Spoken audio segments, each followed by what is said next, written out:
Setelah melihat rangkaian drama dan hasil yang terjadi, wajar jika persaingan kualifikasi Piala Dunia 2026 zona Asia jadi benar-benar menegangkan. Dan semua tahu kalau jarak antara Indonesia dan Piala Dunia kini hanya 2 pertandingan. Yang mana itu bisa menjadi batas penentuan mimpi dan angan-angan. Ya, Arab Saudi serta Irak kini berdiri kokoh menjadi benteng untuk Garuda menggapai mimpi. Meski begitu, kita sama sekali nggak boleh jiper atau merasa lebih rendah. Satu-satunya kelebihan Arab Saudi di round keempat adalah mereka yang sebagai tuan rumah. Dan saat melawan kita, mereka hanya mampu meraih 1 poin dari 2 pertemuan di round 3. Kemudian Irak. Ya, emang sih, mereka menang dalam 3 laga terakhir. Tapi jelas mereka menang bukan melawan kita yang sekarang. Bukan melawan Garuda yang telah menjelma menjadi armada tempur paling lengkap dalam sejarahnya. Jelas dalam hal ini, kita harus optimis apapun yang terjadi. Karena ini soal realistis, bukan lagi sekedar mimpi semata, apalagi angan-angan tanpa dasar yang jelas. Dan menghadapi tim-tim dari Timur Tengah harus melakukan persiapan matang, selain teknis juga non-teknis. Karena semua juga tahu, bagaimana liciknya negara-negara Timur Tengah ketika melawan timnas Indonesia. Dan demi mewujudkan mimpi menuju panggung dunia, Indonesia jelas gak akan tinggal diam. Mereka akan melakukan perlawanan untuk tak lagi dicurangi di babak round 4 mendatang.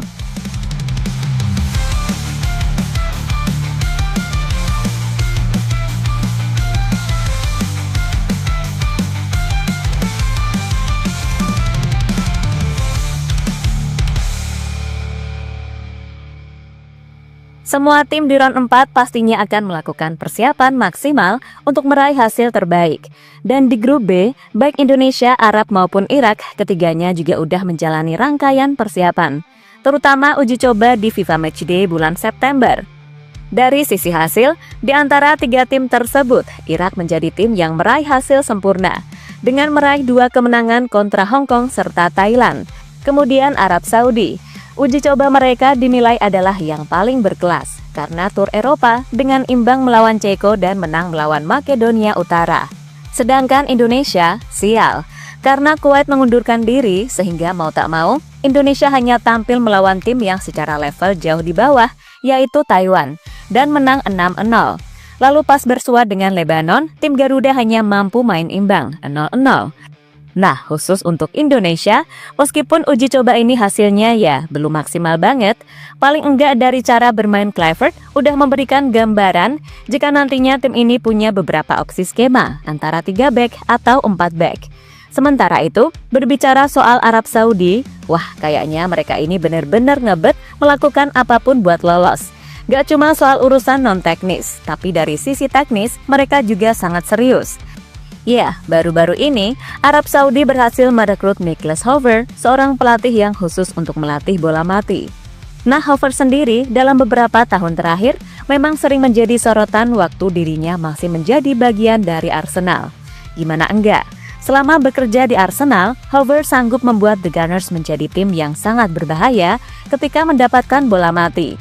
Entah itu tendangan bebas maupun tendangan sudut. Tercatat, Arsenal sendiri mampu mencetak 70 gol lewat bola mati selama Hover masih menjabat. Dan kini jasa Hover coba dimanfaatkan oleh Arab Saudi untuk melawan Irak dan timnas Indonesia. Itulah kenapa Indonesia yang sebenarnya masih punya problem soal mengatasi situasi bola mati harus benar-benar waspada. Akan tetapi, dalam hal ini ada Roberto Mancini yang merasa yakin jika Indonesia tetap akan menang melawan Arab. Menurutnya, Arab Saudi bagaimanapun secara individu tak lebih baik dari Indonesia.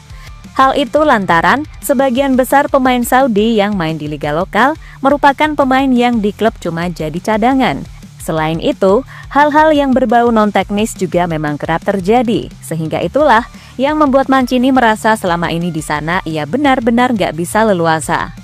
Pemain timnas Arab Saudi harus berpartisipasi sebagai pemain inti dengan klub mereka.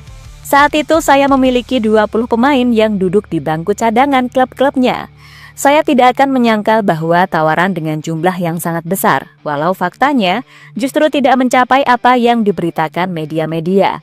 Banyak juga hal-hal di luar teknis yang membuat pelatih dalam posisi yang sulit, ucap Mancini dikutip dari Goal.com.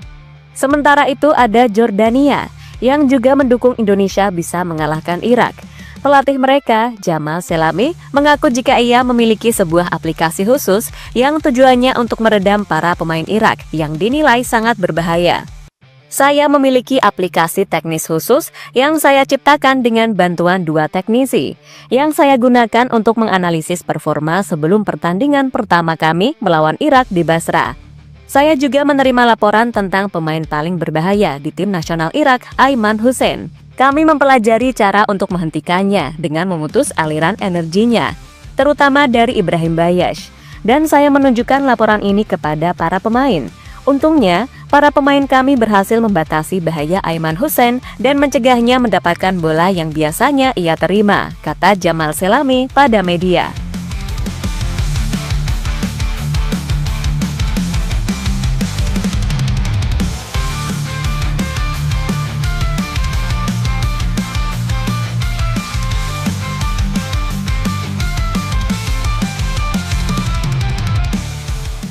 Sementara itu, melihat apa yang terjadi, tentu ini ada kaitannya dengan Dirtek kita yang baru, Alexander Zwiers, yang sebelumnya adalah Dirtek bagi sepak bola Jordania.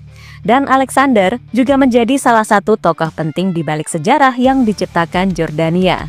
Itulah kenapa, dengan segala kelebihannya, ia akan coba membantu Indonesia bisa meraih 2 hasil maksimal, untuk kemudian bersama-sama mewujudkan mimpi besar ke Piala Dunia.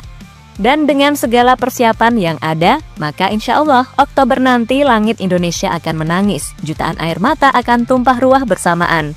Bukan karena duka, tapi karena mimpi itu akhirnya menjadi nyata, menjadi pelipur lara atas segala kezaliman para oknum pejabat dan semua koruptor yang hanya mementingkan isi perut mereka sendiri. Ya, negeri gila bola ini sudah menunggu lama, bahkan terlampau lama. Sekarang, yang jadi pertanyaan tinggal satu, mampukah kita mewujudkan mimpi itu? Biarkan waktu yang menjawabnya. Tapi sebelum memastikan apapun, yang jelas kita akan berjuang sampai titik darah terakhir demi Garuda, demi bangsa, dan demi sejarah indah yang tergores di tinta emas.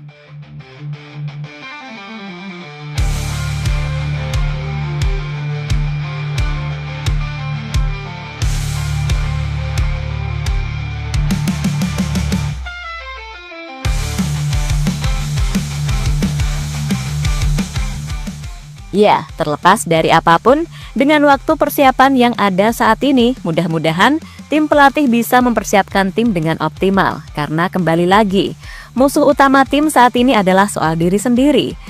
Kira-kira bisa nggak para pemain menghadapi tekanan dan ekspektasi yang besar? Kan gitu. Sebab biar bagaimanapun, level tekanan di klub dan internasional itu beda, sehingga ya mudah-mudahan para pemain bisa mengatasi, dan Mimin percaya mereka pasti bisa. Pokoknya, kalau semuanya bisa diatasi dengan baik, insya Allah kemenangan itu pada akhirnya bisa diraih. Lalu soal gimana nanti formasinya, gimana nanti taktiknya, dan siapa nanti pemain yang diturunkan, pokoknya dah kita percaya aja. Karena pastinya ada detail-detail tertentu dan itu cuma pelatih yang mengerti. Sedangkan tugas kita ya tadi, mendukung serta mendoakan. Karena sekali lagi, jarak menuju keajaiban itu sungguh amat dekat dan sungguh di depan mata. Lantas dapatkah negeri gila bola ini mewujudkan mimpi itu? Kembali, biarkan waktu yang menjawabnya. Dan buat semua elemen timnas, tetap semangat dan sukses selalu.